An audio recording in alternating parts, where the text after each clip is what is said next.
So you walk into a room and it just takes your breath away, right? You've got these soaring ceilings, giant windows, all this incredible open space. It's got that wow factor. But then you actually have to live in it. And you realize you're either freezing your toes off in the winter or you're feeling kind of sticky and hot in the summer. Well, let's get into it because today we're solving that exact problem. Does this sound familiar? Yeah, if you're nodding your head right now, you are definitely not alone. This is a classic case of a dream design colliding with the hard reality of physics. You have this absolutely stunning, luxurious space, but it's costing you a small fortune in energy bills, and you can never, ever seem to get the temperature quite right. It's a huge frustration, but the good news is, it's totally solvable. So what is going on here? Well, it all comes down to what I call the high ceiling paradox. The very thing that makes the room feel so grand and open is also what makes it a total nightmare for comfort. It's really a battle between aesthetics and, well, physics. And this slide right here, this gets to the absolute heart of the misunderstanding. See, most of us, and honestly, even some contractors, we think in two dimensions. We think in square feet, we measure the floor, but your heating and cooling system, it couldn't care less about your floor area. It has to heat and cool the entire three-dimensional volume of air in that room. And in a room with a high ceiling, that volume is just massive. This brings us to the main villain of our story. There's a physical principle that is actively working against you, making your life uncomfortable. It has a fancy-sounding name, but trust me, the concept is simple, and it explains everything. And its name is thermal stratification. Yeah, it sounds a little complicated, but all it really means is heat stacking. Just think of it like one of those layered coffee drinks, but it's happening with the air in your room. The air isn't one consistent temperature. It's separating itself into these distinct layers of hot and cold. And this, right here, is where all your problems really begin. Okay, so let's walk through what happens in the winter. Your furnace kicks on, pumping out all this lovely, expensive warm air. And here's the kicker, warm air is less dense, it's lighter. So it immediately shoots right past you, right past your thermostat, and gets trapped way up high at the peak of your ceiling. Meanwhile, all that cold, heavy air sinks and just pools right where you are, down by your feet. Your thermostat, which is mounted maybe 5 feet up the wall, thinks, hey, it's pretty warm in here, and it shuts the system off, leaving you down there shivering. And we're not talking about a small difference. No way. We are talking about a potential 20-degree Fahrenheit gap between where your feet are and where the ceiling is. The air at the peak of your ceiling could be a toasty 85 degrees, while you're feeling a chilly 65 down on the couch. The only comfortable part of the room is the part nobody lives in. Come summertime, the same physics just flips the script and works against you all over again. Those big, beautiful windows, they let the sun pour in, creating a greenhouse effect that traps this giant bubble of super hot air right at the ceiling. Your AC then pumps out this heavy, cold air that just sinks in pools on the floor, making your ankles cold. Your air conditioner is just fighting this losing battle, running constantly to try and overcome that huge reservoir of heat that's radiating down from above. It's exhausting. So what's the first thing people think? I just need a more powerful furnace, a bigger AC unit. But that is fundamentally the wrong way to think about it. You're just throwing more power and more money at the problem. The real solution always starts with the home structure itself. You have to build a better box first. Okay, so where do we begin? Before we even think about touching the thermostat or looking at fans, we have to look at the building envelope. That's just the technical term for the shell of your home, the walls, the windows, and for our problem, most importantly, the roof and ceiling. This is your absolute first line of defense. And we're going to break this down into 3 key parts. First, we need superior insulation. Second, we need to talk about high-performance windows. And third, something as simple as strategic window treatments. If you can get these 3 things right, you have already won half the battle. All right, let's talk insulation. The easiest way to think about R value is like the rating on a winter coat.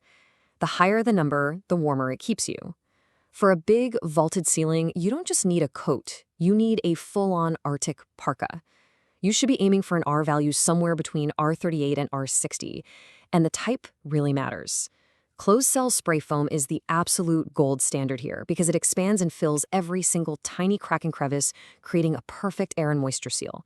It's a serious investment, but it pays for itself over and over again. Next up, windows.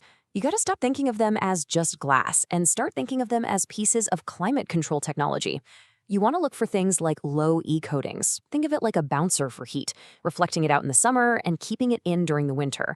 You also want a low SHGC, that's solar heat gain coefficient, which basically just measures how well the window blocks the sun's direct heat.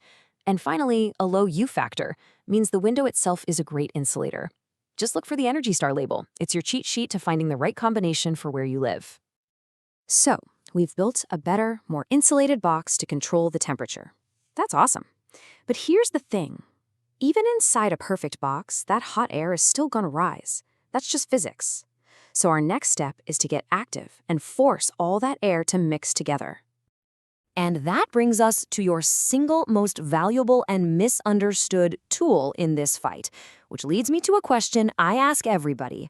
Are you using your ceiling fan correctly in the winter? Because I'm willing to bet that most people are not, and it makes a world of difference. Okay, this is so important. Let's break it down. In the summer, you want the fan running forward, that's counterclockwise, to create that nice cooling downdraft we all love. But in the winter, you have to flip the switch on the fan to make it run in reverse, so clockwise, on its lowest speed. What this does is it pulls the cool air up from the floor and gently pushes that huge pool of wasted warm air from the ceiling down along the walls and across the floor. You won't even feel a draft. You'll just feel comfortable. And here's a pro tip that is absolutely crucial. Size really, really matters. A tiny little fan in a giant room is basically useless. For a high ceiling, you need a big fan. I'm talking 60 inches in diameter or more.